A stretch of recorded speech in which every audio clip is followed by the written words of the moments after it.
Mambo mazuri sana. Sasa tuzungumzie, tutarudi pia kwenye project zako ambazo unazifanya. Sasa hivi tuzungumzie Sunday, mimi nimetulia naangalia Bongo Star Search bwana. Huyu hapa Sunday nikasema, huyu tena huku. Ikawaje mzee wangu ukafika? Kwanza ilikuwa mkoa gani ile? Bwana ile ilikuwa Dodoma. Dodoma. Ilikuwa Dodoma.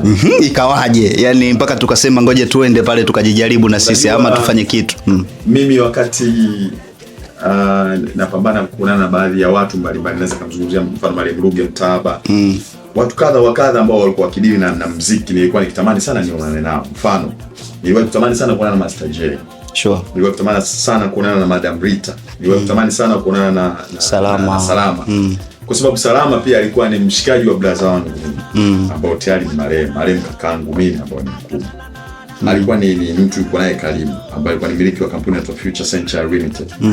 Sasa niliposikia wako Dodoma, ilikuwa kama mwezi wa pili, mwezi wa kwanza kusema nilikuta niko home Bukoba na familia na nini.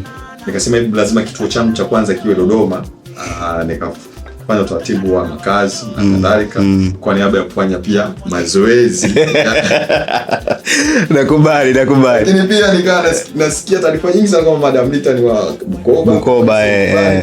Kwao kabisa huko mpakani. Okay. Kila mpakani mtaarifu kwa mfumo huo. Sasa nikasema huyu ni lazima mimi nikaongee naye Kiaya. Kabisa. Lugha yangu ya asili ambayo ni lugha mama ambayo naipambania pia iweze kwenda mwendo tena, yani kidunia, kwa sababu Kiaya ni kabanje la language. Kabisa. Ambao Kiaya kinasikika Uganda, kinasikika Rwanda, kinasikika Burundi. Na baadhi ya mikoa jirani kwa upande wa Kongo kama tuseme wa Waha.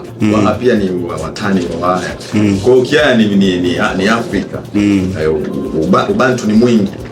Kwa hiyo akasema hebu twende hiyo. Mimi nikaondoka zangu. Baada ya hapo akasema hebu gusa kitu kingine, nikazidi kupita mle. Akasema bwana, hebu tuongee sasa. Ndio naona mazungumzo yaliendelea pale na nikapata